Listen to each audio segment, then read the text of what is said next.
Hey everybody, it's so wonderful to have you back again. My name is Janet from Wimbledon, Southwest London. I have a legal background and I have worked in the public and private sector. I talk about so many things and so many social things on my channel, not just natural hair day and basic food cooking for people who want to be independent. And in serum, I talk about health and nutrition and weight loss and things like that. I talk about so many different social issues. I talk about pretty white and male privilege altogether. I'll be talking about that sometime.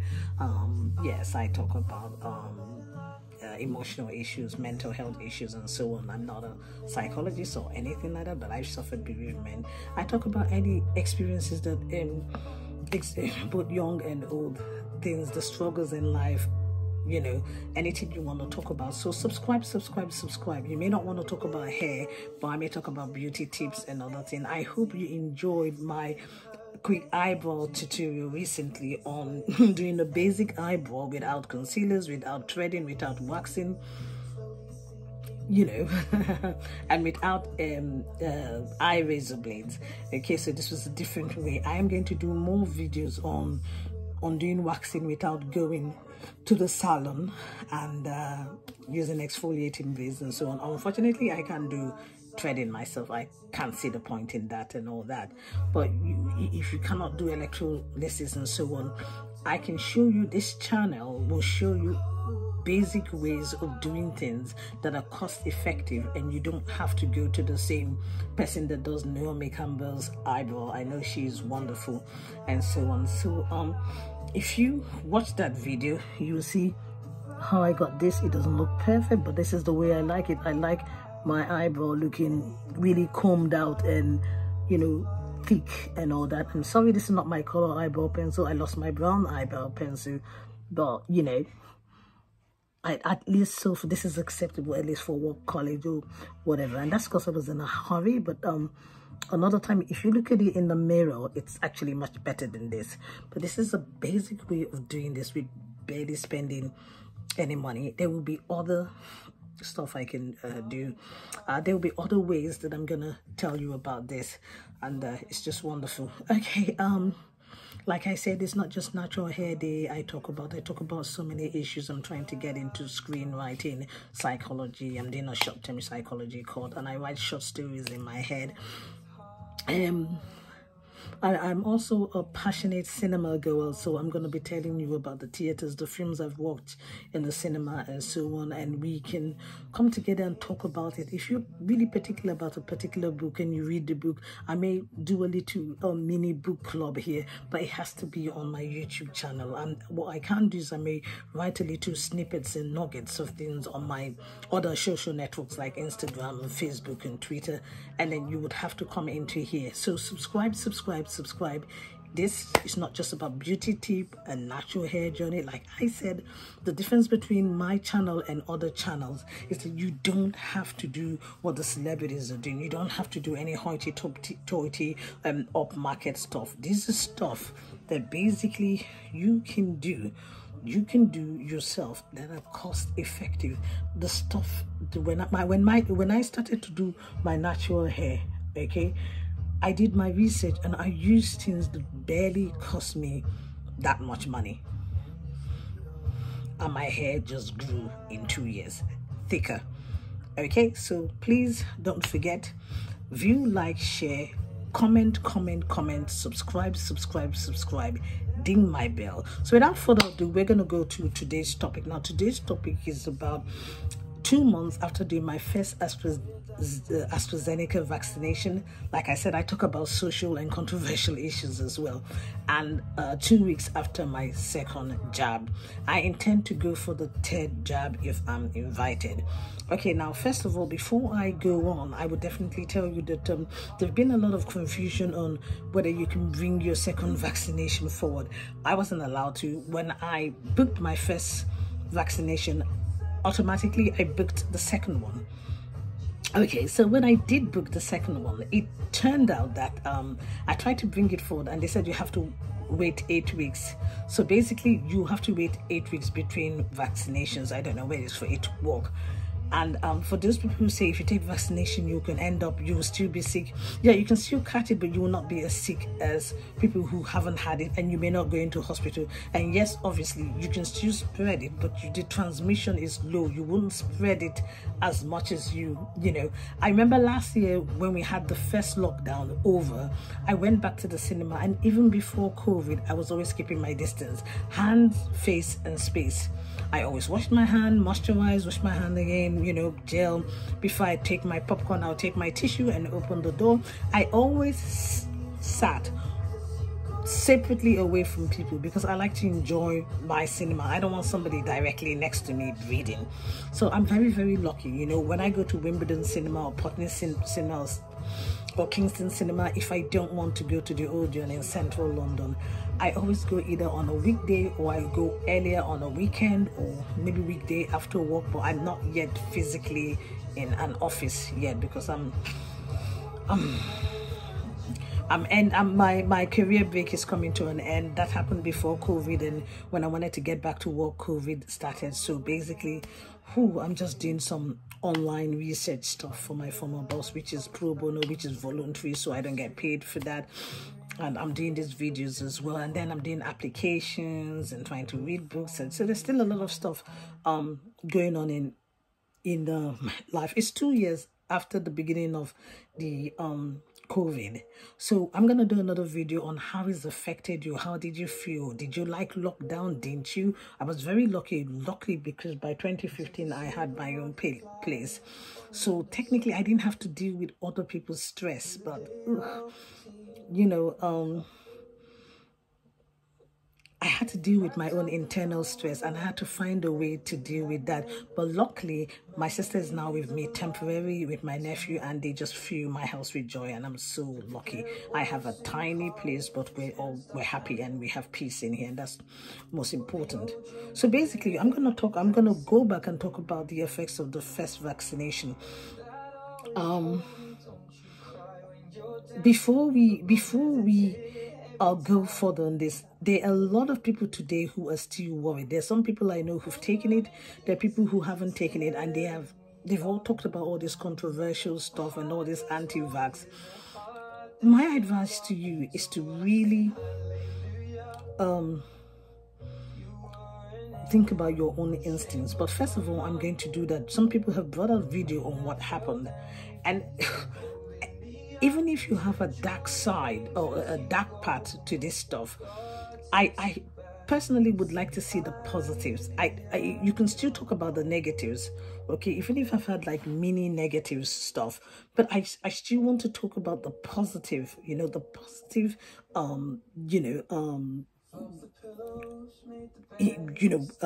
information, the positive indication of God, okay, on the positives of doing this.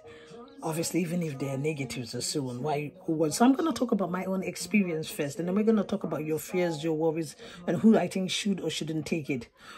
When I decided to take it, I took it without hesitating. Majority of my family had taken it, maybe 1 or 2 or something like that. When I took the first one, the needle barely hurt me at all, and the following day I had the chills, but the chills I had was only on my legs. My legs were a bit feverish, strange, whereby you feel cold only on your legs, and that was it. And there is the usual discomfort in your arm. That was 2 months ago. I'm still waiting for something bad to happen. And then this talk about 5 years ago, 5 years time, we'll get back to that soon, okay? We'll talk about that later. So now it's been 2 weeks, because I took mine 3 weeks after my birthday, and tomorrow will make 2 weeks after my birthday, and a week after my sister's birthday, and my other sister's birthday, who is my twin sister anyway. And I took mine 3 days after my birthday. It was a different doctor, but it was still the same center. It was in Center Court Shopping Mall in Wimbledon.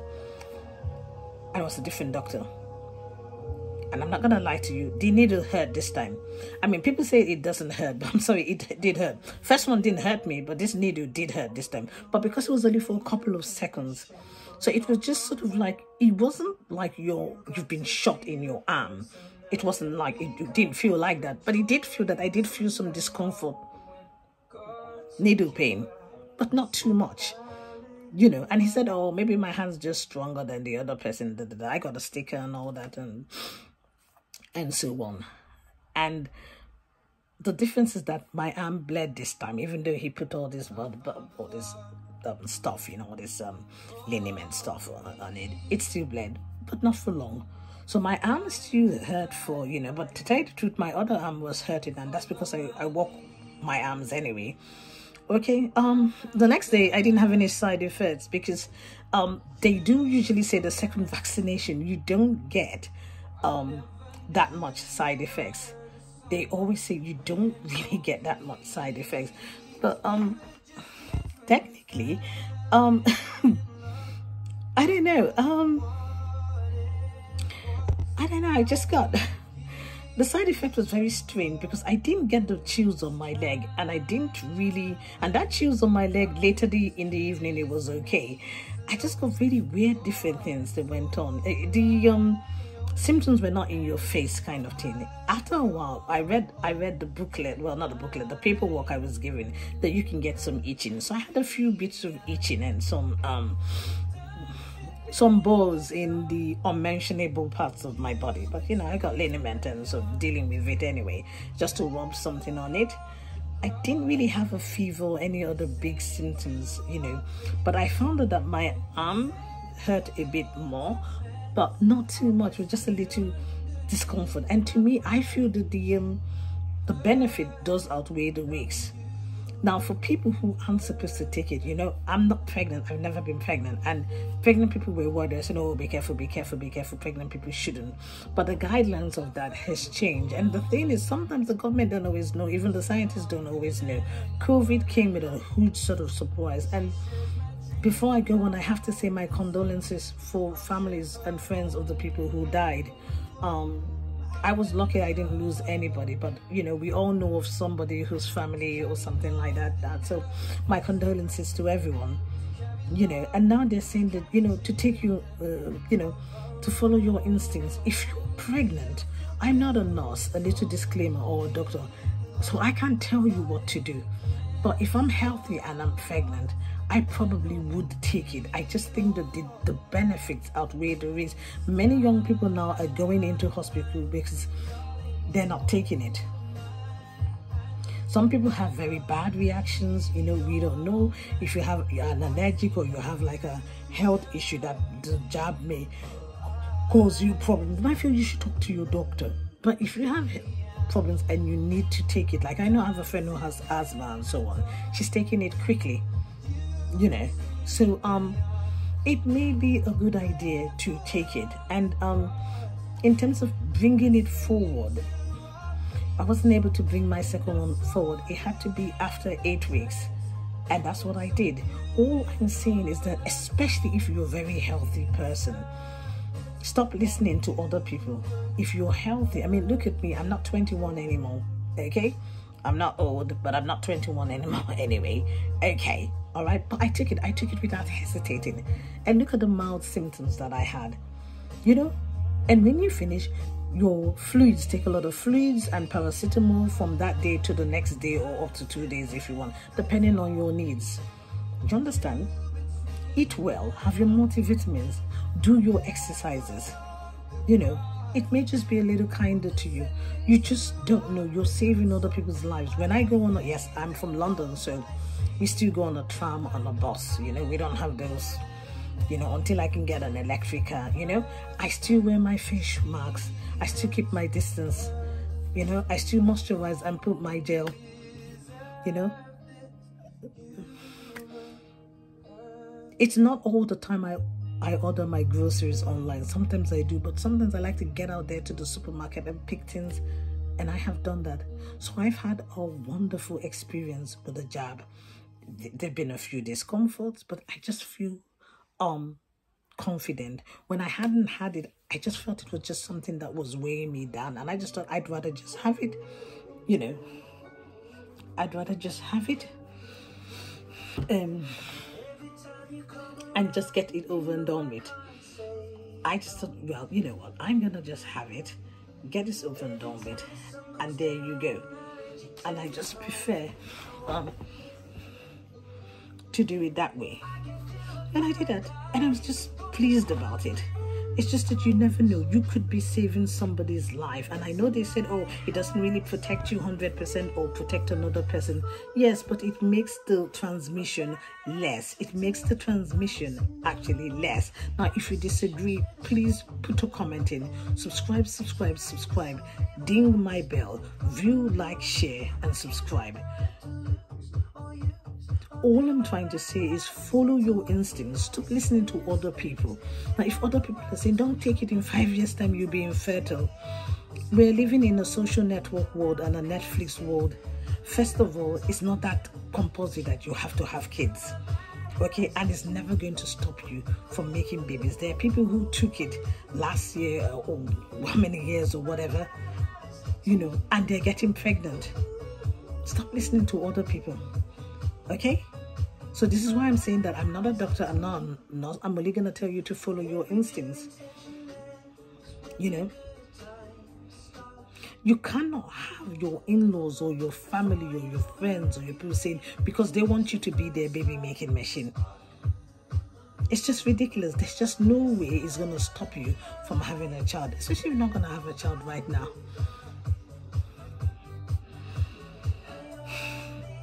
I'm not rushing to have kids. I don't see that as important. I think it's about concentrating on your emotional and your mental health, doing the best you can be, being in college and getting on with a good job and getting a place of your own. I don't need to share my bed with a man. That is another way of controlling girls and controlling women, to say, oh, you won't have a child in 5 years' time. And then when you fall really ill, are they going to look after you? All I'm trying to say is majority of the people who are saying, don't take it, I won't take it, don't take it, don't take it, don't take it. Most of these people are taking the jabs themselves. That's my experience with the first and second one. And you know what? There are people old enough to be my parents and my grandparents who have taken it. Why should I be afraid of taking it? So I'm not going to tell you what to do. I'm going to tell you to be safe, follow your instincts. I took the jab. I'm confident. I'm going to continue updating if anything happens. And by the grace of God, we're all covered by the blood of Jesus or Muhammad, as the case may be. You understand? Think positively. I took the jab. I think it would be a good idea if most people try to take it, but I'm not going to force you to take it. I'm not going to tell you that you must take it. I'm going to tell you that it was good for me. But I will continue to update you in a year's time on how I feel, or 2 years' time. But I'm glad I took the jab. Stay safe, everyone, and take care.